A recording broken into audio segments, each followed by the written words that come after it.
আসসালামু আলাইকুম, স্বাগত বৈশাখী সংবাদে। আপনাদের সাথে আছি আমি সাদি মোহাম্মদ। আর শুরুতেই জানিয়ে দিচ্ছি সংবাদ শিরোনাম।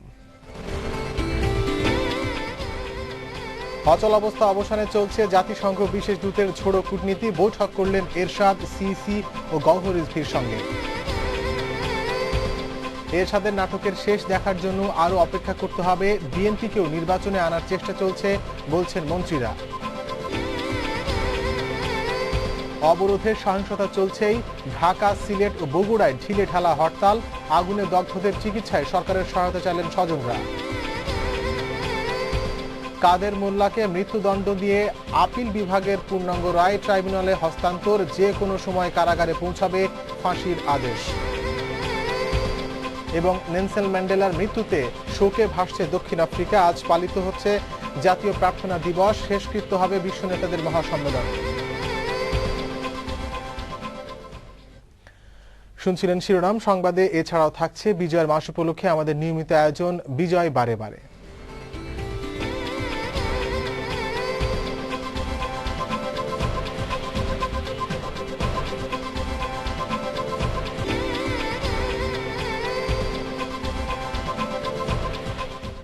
অগ্রণী ব্যাংক লিমিটেড, দেশ ও জাতির সেবায় প্রতিশ্রুতিবদ্ধ। যাচ্ছি পুরো সংবাদে। ঘোষিত তফসিল পরিবর্তন ও সব দলের অংশগ্রহণ নিশ্চিত করা হলে জাতীয় পার্টি নির্বাচনে অংশ নেবে।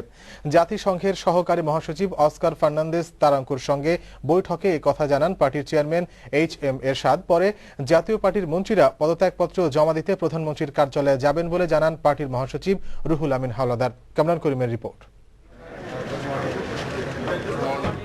বর্তমান রাজনৈতিক পরিস্থিতি ও নির্বাচন নিয়ে কথা বলতে সকাল 9:30টায় বারিধারায় জাতীয় পার্টির চেয়ারম্যান হোসেন মোহাম্মদ এরশাদের বাসভবন প্রেসিডেন্ট পার্কে যান অস্কার ফার্নান্দেজ তারানকো। 1 ঘণ্টা ধরে চলে বৈঠক। এ সময় জাতীয় পার্টির প্রেসিডিয়াম সদস্যরা উপস্থিত ছিলেন। বৈঠক শেষে জাতীয় পার্টির মহাসচিব রুহুল আমিন হাওলাদার সাংবাদিকদের জানান, নির্বাচনের অনুকূল পরিবেশ নেই। সবার অংশগ্রহণ নিশ্চিত না হলে জাতীয় পার্টি নির্বাচনে অংশ নেবে না। যে আমাদেরকে সময় বাড়িয়ে দেন যাতে করে সকল দল আসতে পারে, এবং আমাদের অনেক প্রার্থী মনোনয়নপত্র দাখিল করতে পারে নাই। নির্বাচন কমিশনের সাথেও আমরা দরকার হলে আবারও বসবো, কিন্তু সময় দিতে হবে, নির্বাচনের শিডিউল চেঞ্জ করতে হবে যাতে করে সকল দল নির্বাচনে অংশগ্রহণ করতে পারে। এই পরিস্থিতিতে নির্বাচন হওয়া বাঞ্ছনীয় নয়, এবং এই পরিস্থিতিতে নির্বাচন হলে সেই নির্বাচনের গ্রহণযোগ্যতা যেমন থাকবে না, দেশে শান্তি প্রতিষ্ঠা হবে না। তিনি আরো জানালেন, সর্বদলীয় সরকারের মন্ত্রিসভা থেকে পদত্যাগের বিষয়ে জাতীয় পার্টি অনড় রয়েছে। পরিবেশ পরিস্থিতি নির্বাচনের উপযুক্ত নয়, এবং সব দল যেহেতু আসেনি সেই জন্য আমরা নির্বাচন করব না। সর্বদলীয় মন্ত্রিসভা এখান থেকে আমরা উচ্চ করে নিচ্ছি। বৈঠক শেষে তারানকো সাংবাদিকদের সাথে কোনো কথা বলেননি। কামরান করিম, বৈশাখী নিউজ, ঢাকা। এদিকে প্রধান নির্বাচন কমিশনার কাজী রকিবউদ্দিন আহমেদের সঙ্গে বৈঠক করেছেন জাতিসংঘ মহাসচিবের বিশেষ দূত ও সহকারী মহাসচিব অস্কার ফার্নান্দেজ তারাঙ্কো। বেলা 11টার দিকে নির্বাচন কমিশন সচিবালয়ে যান তিনি। বেলা 12:25 ইসি থেকে বেরিয়ে যাওয়ার সময় জাতিসংঘ দূত বা কমিশনের কেউ সাংবাদিকদের সঙ্গে কোনো কথা বলেনি। বৈঠকে তফসিল পরিবর্তন ও নির্বাচনের সব দলের অংশগ্রহণের উপায় নিয়ে আলোচনা হয় বলে জানা গেছে।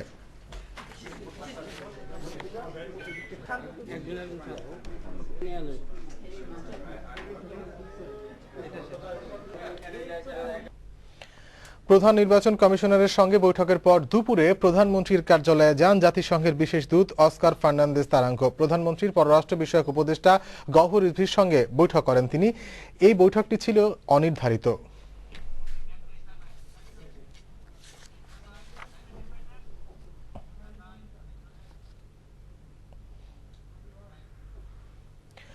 দর্শক, এই মুহূর্তে প্রধানমন্ত্রীর কার্যালয়ে আছেন আমাদের রিপোর্টার তাওহিদ মিথুন। আমরা সরাসরি চলে যাচ্ছি তার কাছে। মিথুন, আমরা জানি যে গওহর রিজভীর সঙ্গে তারাঙ্কোর একটি অনির্ধারিত বৈঠক হয়েছে। তো কি বিষয় আলোচনা হয়েছে, কিছু জানতে পেরেছেন কি বৈঠক সম্পর্কে? সারি, আপনারা জানেন যে জাতিসংঘের মহাসচিবের যে বিশেষ দূত অর্থাৎ তারাঙ্কোর কথা যেটি আপনি বললেন, যে যিনি বাংলাদেশে অবস্থান করছেন, তার বেশ কিছু অনির্ধারিত বৈঠক রয়েছে বলে আমরা আগেই জানতাম। তারই অংশ হিসেবে আজ বেলা 12টার দিকে তারাঙ্কোকে আমরা যখন বাইরে প্রধানমন্ত্রীর কার্যালয়ের বাইরে অবস্থান করছিলাম তখন দেখতে পাই যে তিনি প্রধানমন্ত্রীর কার্যালয়ে প্রবেশ করছেন। তবে যখন আমরা প্রধানমন্ত্রীর প্রেস ডিপার্টমেন্টের সঙ্গে কথা বলেছি তখন নিশ্চিত করা হয়েছে যে প্রধানমন্ত্রীর সঙ্গে তার কোনো বৈঠক নেই। নির্ধারিত কোনো শিডিউল নেই। পরে আমরা জানতে পারি যে উপদেষ্টা, প্রধানমন্ত্রীর যে উপদেষ্টা রয়েছেন গওহর রিজভী, তার সঙ্গে তিনি বৈঠকে বসেছেন। আসলে এই বিষয়টি পুরোপুরি আমাদেরকে নিশ্চিত করা হয়নি। ভেতর থেকে আমরা আমাদের একাধিক বিভিন্ন জায়গা থেকে আমরা নিশ্চিত হওয়ার চেষ্টা করেছি, কিন্তু তারা আমাদের সঙ্গে এই বিষয়টি আমাদেরকে নিশ্চিত করেনি। তবে আমরা নিজেরা যেটুকু খোঁজখবর নিয়ে জেনেছি ভিতরে প্রধানমন্ত্রী কার্যালয়ের সূত্র ধরে, সেখান থেকে জানা গেছে যে তার সঙ্গে বৈঠক হয়েছে গওহর রিজভীর সঙ্গে। এবং আমরা এও জানি যে এখানে প্রধানমন্ত্রীর কার্যালয়ে আওয়ামী লীগ অর্থাৎ বর্তমান যে সর্বদলীয় সরকারের মন্ত্রিসভার বেশ কিছু সিনিয়র সদস্য যারা চলমান রাজনৈতিক পরিস্থিতি নিয়ে যারা আলোচনা করছেন এবং যাদের দায়িত্ব দেওয়া হয়েছে তাদেরও অনেকেই উপস্থিত হয়েছেন এখানে। এছাড়া আরেকটি বিষয় বলে রাখি আপনাকে যে জাতীয় পার্টি অর্থাৎ এখনকার যে আলোচনার মূল বিষয় রয়েছে তার যে নির্বাচনে আসা না আসা এবং জাতীয় পার্টির মন্ত্রিসভা সদস্য থেকে জাতীয় পার্টির সদস্যদের পদত্যাগ, এই বিষয়টি নিয়ে যখন বিভিন্ন ধরনের আলোচনা চলছে তখন আমরা এও জানি যে ভিতরে যে প্রধানমন্ত্রীর উপদেষ্টা অর্থাৎ জাতীয় পার্টির প্রেসিডিয়াম সদস্য জিয়াউদ্দিন বাবলু তিনি তার কার্যালয়ে অফিস করছেন এবং সেখানেই রয়েছেন জাতীয় পার্টি থেকে যিনি মন্ত্রী রয়েছেন সর্বদলীয় সরকারের আনিসুল ইসলাম মাহমুদ, তিনি সেখানেই ছিলেন, উপস্থিত ছিলেন। এটা আমরা নিশ্চিত হয়েছি আমাদের বিভিন্ন সূত্রের মাধ্যমে। কিন্তু প্রধানমন্ত্রী কার্যালয় থেকে আমাদেরকে আনুষ্ঠানিকভাবে তারাঙ্ক বৈঠক সম্পর্কে বা তারাঙ্ক প্রধানমন্ত্রী কার্যালয়ে এসেছেন এই বিষয়ে জানেন। তবে 1:50 থেকে 55 মিনিটে তারাঙ্ক প্রধানমন্ত্রী কার্যালয় থেকে বেরিয়ে গেছেন। এছাড়া আরেকটি বিষয় আপনাদেরকে বলি যে আরেকটা যেটি জাতীয় পার্টির মন্ত্রীদের পদত্যাগের বিষয় যে আলোচনাগুলো হচ্ছে, যে আলোচনাগুলো চলছে, সেটি এখানে এখন পর্যন্ত আমরা জাতীয় পার্টির আসার কোনো যেমন সম্ভাবনা বা আসার কোনো খবরই নিশ্চিত করতে পারিনি। তবে আমরা এতটুকু শুনতে পেয়েছি যে গতকাল যেমন রাতে এবং আজকে সকালে প্রথম প্রহরেই আওয়ামী লীগের শীর্ষ পর্যায়ের দু একজন নেতার সঙ্গে জাতীয় পার্টি যারা পদত্যাগ করছেন বা এরকম যাদের নাম আলোচনা হচ্ছে তাদের সঙ্গে বৈঠক হয়েছে বলে আমরা এতটুকু শুনতে পেয়েছি। এই ছিল এখনকার মতো আসলে প্রধানমন্ত্রী কার্যালয় ঘিরে আগামী নির্বাচন, জাতিসংঘ মহাসচিবের বিশেষ দূতের আগমন এবং অন্যান্য যেসব আলোচনা চলছে সেই নিয়ে প্রধানমন্ত্রী কার্যালয়ের সামনে থেকে এতটুকু আমরা আপনাদেরকে খবর জানাতে পারছি। মিথুন, আপনাকে ধন্যবাদ। আওয়ামী লীগের যুগ্ম সাধারণ সম্পাদক মাহবুবুল আলম হানিফ বলেছেন বিরোধী দল নির্বাচনের ট্রেন মিস করেছে। তারা যতই বোমাবাজি সন্ত্রাস করুক না কেন 5 জানুয়ারি নির্বাচন হবে। অন্যদিকে যুদ্ধ অপরাধীদের বিচারে সরকার কোনো আপোষ করবে না বলে জানিয়েছেন গণপূর্ত, ত্রাণ ও দুর্যোগ ব্যবস্থাপনা মন্ত্রী আমির হোসেন আমু। রিপোর্টে জানাচ্ছেন মিজানুর রহমান। সকালে বঙ্গবন্ধু এভিনিউয়ে ঢাকা মহানগর দক্ষিণ যুবলীগ আয়োজিত হরতাল অবরোধ বিরোধী বিক্ষোভ পূর্ব সমাবেশে অংশ নেন আওয়ামী লীগের নেতারা। এ সময় দলের যুগ্ম সাধারণ সম্পাদক মাহবুবুল আলম হানিফ বলেন, নির্বাচন থেকে পিছু হটার আর ব্যবস্থা নেই। যুদ্ধাপরাধীদের বিচার বানচাল করতে জামায়াত বিএনপির ঘাড়ে ভর করেছে বলেও মন্তব্য করেন তিনি।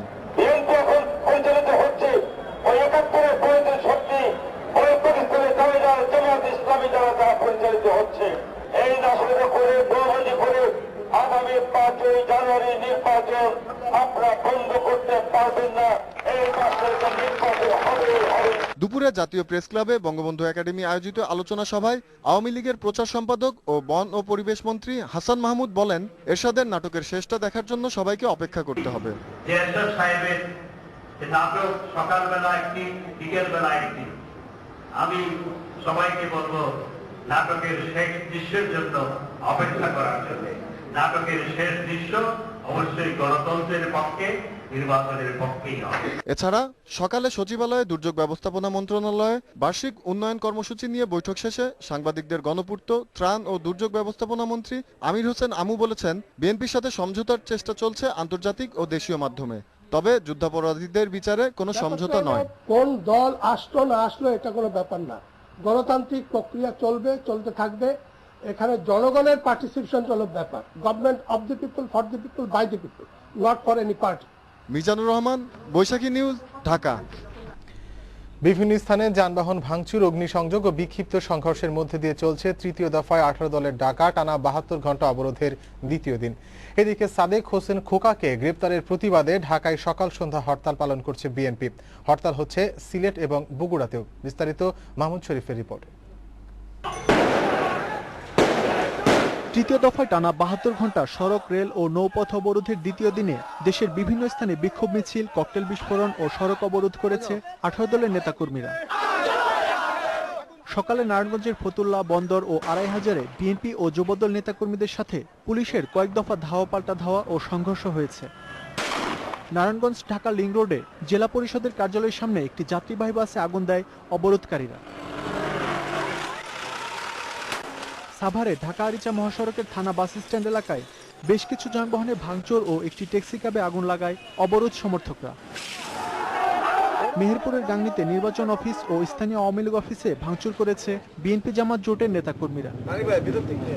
এছাড়া যশোর, চাঁদপুর, লক্ষ্মীপুর, ঠাকুরগাঁও ও ভৈরব সহ বিভিন্ন স্থানে সড়কে টায়ার জ্বালিয়ে অবরোধ করা হয়। ককটেলের বিস্ফোরণ ঘটিয়ে সৃষ্টি করা হয় আতঙ্ক। এ সময় পুলিশের সাথে ধাওয়া পাল্টা ধাওয়ায় আহত হয় বেশ কয়েকজন। এদিকে ঢাকা মহানগর বিএনপির আহ্বায়ক সাদেক হোসেন খোকাকে গ্রেপ্তারের প্রতিবাদে রাজধানীতে সকাল সন্ধ্যা হরতাল পালন করছে মহানগর বিএনপি। ভোরে ঢাকা চট্টগ্রাম মহাসড়কের মাতোয়াইল মেডিকেল মোড়ে একটি বাসে আগুন দিয়েছে শিবির কর্মীরা। এছাড়া বিভিন্ন স্থানে ঝটিকা মিছিল থেকে ককটেলের বিস্ফোরণ ঘটায় হরতাল সমর্থকরা।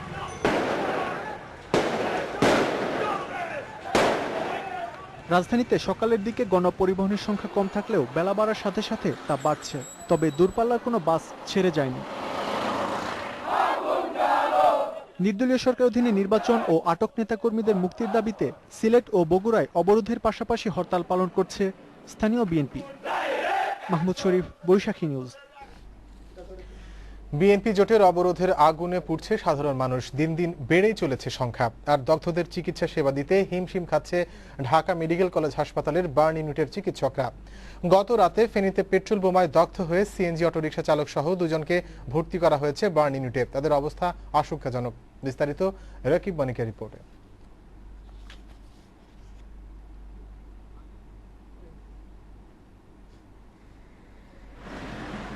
এক সন্তানের জনক সিএনজি অটোরিকশা চালক রিপন দিন আনে দিন খায়। প্রতিদিনের মতো শনিবারও জীবিকার সন্ধানে বের হয়েছিলেন, কিন্তু সন্ধ্যায় যাত্রী নিয়ে ফেনীতে যাওয়ার সময় কে বা কারা সিএনজিতে পেট্রোল বোমা ছুড়ে। এতে সিএনজিতে থাকা যাত্রী সাইফুল সহ রিপন দগ্ধ হন। শ্বাসনালী সহ শরীরের 23 ভাগ পুড়ে যায়। অবস্থা আশঙ্কাজনক হওয়ায় তাকে রাখা হয়েছে বার্ন ইউনিটের আইসিইউতে। গাড়ি চালা তো আসার সময় সদর হাসপাতালের কাছাকাছি ফেনী আর কি পেট্রোল বোমা মারি দিচ্ছে। বোমার আগুনে পোড়া রোগীদের সাধ্যমতো সেবা দেওয়া হচ্ছে বলে জানান চিকিৎসকরা। আর আহতদের পুনর্বাসনের জন্য সমাজের সবাইকে এগিয়ে আসার আহ্বান জানান বার্ন ইউনিটের প্রধান সমন্বয়কারী ডাক্তার সামন্তলাল সেন। আমি মনে করি যে চিকিৎসার জন্য খুব একটা বেশি কিছু দরকার নাই, কিন্তু পুনর্বাসন, যে সমস্ত ফ্যামিলি মারা গেছে, সিএনজি ড্রাইভার মারা গেছে, মন্টু পাল কিংবা আরো যারা, তাদেরকে, তাদের পরিবারকে সাহায্য করাটাই এখন আমার মনে হয় যে সবচেয়ে ইম্পর্টেন্ট। এদিকে চিকিৎসায় নিঃস্ব হয়ে আহতদের অনেকেই এরই মধ্যে বাড়ি ফিরে যাচ্ছেন, কিন্তু সংসার চলবে কিভাবে সে প্রশ্নই তারা করছে তাদের। এখন আমাকে ঋণ ছাড়া আর কোনো বুদ্ধি নাই, ঋণ করা লাগবে আর কি। এখন যদি মানুষের 2-4 টাকা সাহায্য করে তাহলে এটা দিয়ে আমার একটু উপকার। হরতাল অবরোধের আগুনে পুড়ে বার্ন ইউনিটে ভর্তি হয়েছিল 52 জন। এদের 20 জনের মৃত্যু হয়েছে, 7 জন আইসিইউতে রয়েছে, বাকিরা চিকিৎসা নিচ্ছেন। রকিব মানিক, বৈশাখী নিউজ, ঢাকা। মানবতা বিরোধী অপরাধে জামায়াত নেতা আব্দুল কাদের মোল্লাকে মৃত্যুদণ্ড দিয়ে ঘোষিত আপিল বিভাগের পূর্ণাঙ্গ রায়ের কপি ট্রাইব্যুনালের কাছে হস্তান্তর করা হয়েছে। সকালে সুপ্রিম কোর্টের রেজিস্ট্রার এ.কে.এম. শামসুল ইসলাম আন্তর্জাতিক অপরাধের ট্রাইব্যুনালের রেজিস্ট্রার এ.কে.এম. নাসিরউদ্দিনের কাছে রায়ের কপি হস্তান্তর করেন।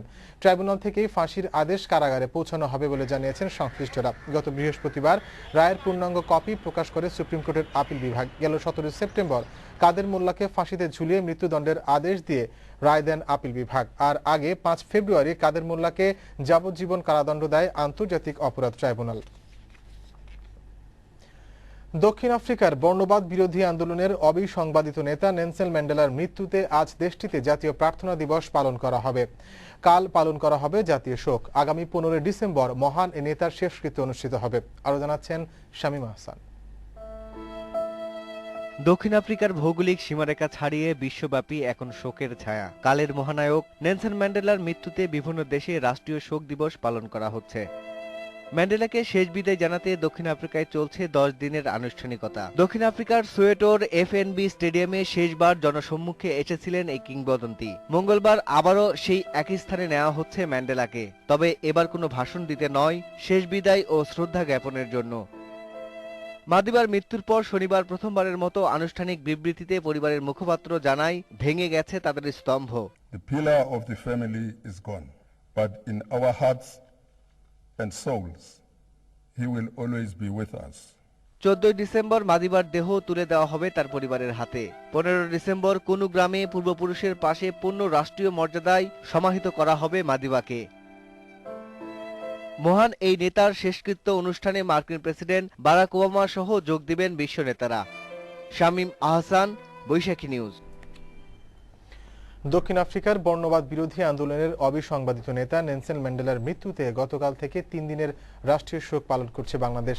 সরকারি, আধা সরকারি ও স্বায়ত্তশাসিত সব প্রতিষ্ঠান, ভবন ও শিক্ষা প্রতিষ্ঠানে আজ জাতীয় পতাকা অর্ধনমিত রাখা হয়েছে। এছাড়া বিদেশে বাংলাদেশের দূতাবাসগুলোতেও জাতীয় পতাকা অর্ধনমিত রয়েছে। এবার বিজয়ের মাস উপলক্ষে আমাদের নিয়মিত আয়োজন বিজয় বারে বারে। আমাদের মুক্তির সংগ্রাম।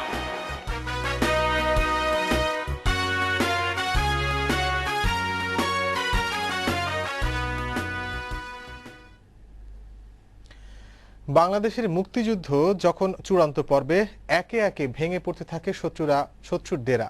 নানা কূটকৌশল চালিয়েও পিছু হটতে বাধ্য হয় পাকিস্তানের আন্তর্জাতিক বন্ধুরাও। বিশ্বব্যাপী তখন পাকিস্তান রাষ্ট্রের ভেঙে পড়ার কারণ নিয়ে শুরু হয় বিচার বিশ্লেষণ। দীপু সারারের রিপোর্ট। ডেইলি টেলিগ্রাফের